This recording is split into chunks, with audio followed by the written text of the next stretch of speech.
Hi everyone, welcome back to my channel. It's a lovely, chilly, autumnal day today and I've been out for a run this morning and now I'm feeling all cosy being in my room, and I thought what better time to film a video. Today's video is about Oxbridge interviews. I know I've made a video on this before where I just talk about my experience of having my Cambridge interview, but I realised it's not a very concise video that gives quick tips and advice for people who have interviews coming up this year, because this is around the time when you start getting offers for interviews and December time is kind of when they will take place. So I'm just going to give some general advice for Oxbridge interviews. Mine was a medicine one and it was at Cambridge, and I was unsuccessful in my interview.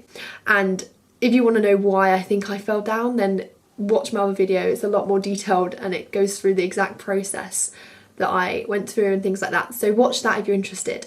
But yeah, I'm just going to give some quick fire tips and advice. So firstly, you probably hear this a lot if you've talked to anyone about advice for Oxbridge interviews, but you need to know your personal statement inside out. So any kind of academic information that you've put in your personal statement, you have to not only know, but you need to be able to back that up. If you've said that you've read any books or that you read any scientific articles or magazines or journals or anything, you need to be able to give evidence that you've done that, and you need to be able to say things you've learned from them. It's not just saying that you've read a book, it's actually really understanding it and being able to draw out the key concepts and explain in detail what you learned from it. The stuff I did put in, I did get asked about, and I got asked some kind of like questions about why I think those things were the case, and I did struggle with those questions, and in hindsight I should have done a lot more research into those areas. So my next tip, which is probably the biggest one that I want to emphasize, is revise your A-level content. And I know that seems obvious and it's something that I didn't do. So actually go through all of your work so far and revise it as if you're going to have an exam on it, because essentially that is what it's like. So my interview that I had, one of them was kind of based on chemistry, and I literally sat down and she just began asking me questions. I gave me a piece of paper and said, draw out this mechanism, explain it and things like that. So it literally was recall knowledge, and that's how I think most of my interviews started. They start with some baseline recall kind of knowledge that they'll literally ask you a question and they expect you to just shoot the answer back at them, and from there they build on it and they make the concepts more difficult and they really see how you think. But if you're struggling with the basic concepts, which to be honest sometimes I was, then that just shows that you haven't done enough revision for the interview. So in hindsight I wish that I had really revised chemistry so that all those questions she asked me at the beginning I could have just shot through them without any kind of second thought, but I didn't. I had to actually think through the answers, and that prevents you from moving on to the harder questions, which give you more chance to show off your ability to actually think outside the box and formulate arguments and things like that, rather than just the recall knowledge that they expect that you have. My next tip is to wear comfortable clothes. Now, I don't know if this is still the case, so definitely check, but when I got invited to my interview, it said just to wear whatever you feel comfortable in.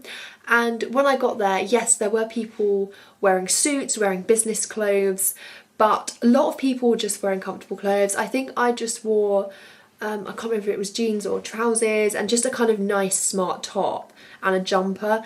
And it was honestly a lot nicer than if I had been sat there in my business clothes. I just think I felt a lot more comfortable, and they really don't care what you're wearing. Like, they're not going to judge you on that. So don't feel like you have to wear a suit and look really smart and that that's going to present you in a better way, because actually it's about how you think, it's not how you dress. Next tip is to practice with a teacher or someone academic who knows what they're doing. I had a bit of practice, as in I had about 10 minutes of practice with one of my teachers, and it just, in all honesty, wasn't enough and it wasn't very helpful.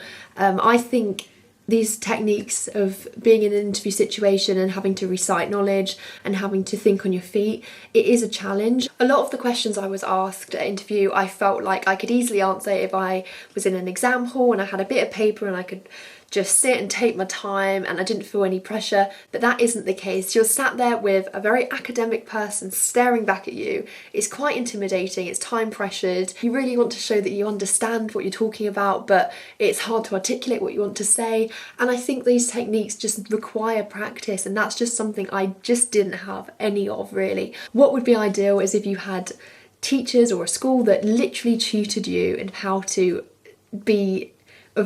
do interviews and taught you these interview techniques, but not everyone has that opportunity, and so you need to find a way to practice, maybe just with people who have gone through the process and know what kind of questions get asked. I don't really know how to find this practice, or even just to sit on your own and talk through things in your personal statement, talk through bits of your course, like your A-level courses. I don't know how you can practice, but find a way to practice speaking out loud and answering questions with words. So maybe even if you just use a textbook, and when you're doing your homework or whatever and you're answering questions, just speak them out loud rather than writing them down, because it does make a big difference when you actually have to on the spot answer things, as opposed to having chance to write things down and refer back to other notes. So just bear that in mind. Next tip is to prepare for the obvious questions. That's a really loud bird. So you're most likely going to be asked, why do you want to study this subject, and why do you want to study it at Oxford or Cambridge? And so just have an answer prepared. Don't learn a script, because then you'll come across very robotic, but just have a general idea of what you're going to say. And if there's any other kind of questions that you think are just going to be quite relevant to your subject and will probably be asked about, have prepared answers. Same goes for anything in your personal statement. Try to anticipate what questions you could get asked and prepare answers. But obviously the interviewers are purposely going to take you on a course that you would not have thought of before, and they're going to really test you and push you. So you're not going to be prepared for all the questions. You're going to feel really out of your depth. You're not really going to know what to say, but that's fine. And leading on from that, you need to think out loud. So you're not going to know the answer to a question straight away, but saying I don't know isn't good enough. They don't really care that you don't know the answer straight away. They're looking at how you think and how you go about trying to come up with an answer.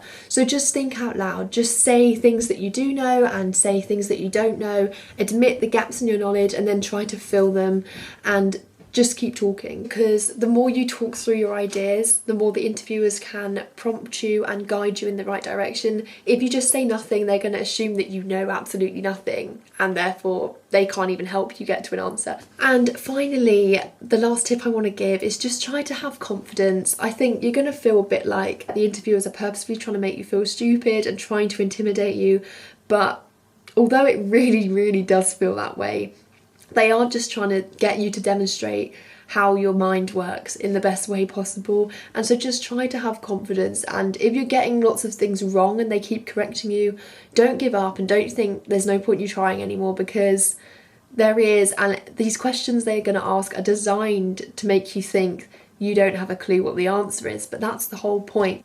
And at the end of the day, if you don't get in, again, it doesn't mean you're stupid or you're not worthy of being there. Lots of people are worthy of being at Oxbridge, and there just aren't enough spaces. And for people that don't belong in Oxbridge, I think the main reason is because the learning style just isn't for them. And I definitely think, in hindsight, I've said this before in my other video, but I'm so glad I haven't ended up there. I really don't think that intensive small group learning and questioning would suit me. I think it would just stress me out too much.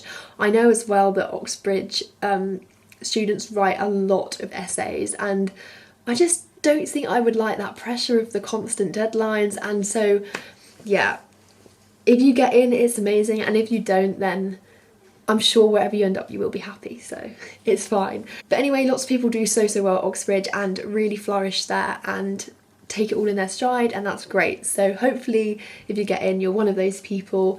And yeah, just try and enjoy the interview and treat it as a big challenge where you can show off your knowledge and show off the way that your brain works. So thanks very much for watching this video. I hope it was helpful, and remember to subscribe if you want to keep watching videos like this one. Bye and have a great day.